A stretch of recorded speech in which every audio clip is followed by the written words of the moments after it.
జాతకంలో కుజదోషం ఉంటే ఉంటుంది.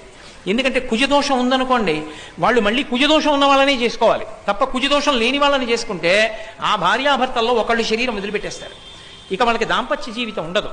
అందుకే కుజదోషం ఉన్న జాతకంలో ఉన్న వాళ్ళకి పెళ్ళవడం చాలా కష్టం అవుతూ ఉంటుంది. ఆ కుజదోషం ఉన్న వాళ్ళు మళ్ళీ దొరికి ఇద్దరు బాగా ఉండాలి సంతోషంగా. కుజదోషం ఉంది జాతకంలో అని ఎలా చెప్తారంటే, లగ్నం నుంచి కానీ, చంద్రుడు ఉన్నటువంటి రాశి నుంచి కానీ, శుక్రుడు ఉన్నటువంటి రాశి నుంచి కానీ రెక్క పెట్టినప్పుడు 2 కానీ 4 కానీ 7 కానీ 8 కానీ 12వ స్థానంలో కానీ కుజుడు వచ్చుంటే ఆ జాతకానికి కుజదోషం ఉంది అంటారు వధూవరుల జాతకంలో. అప్పుడు వాళ్ళని పెళ్లి చేసుకోకూడదు. ఈ కుజదోషం ఉన్న వాళ్ళకి పెళ్ళవడం చాలా కష్టం.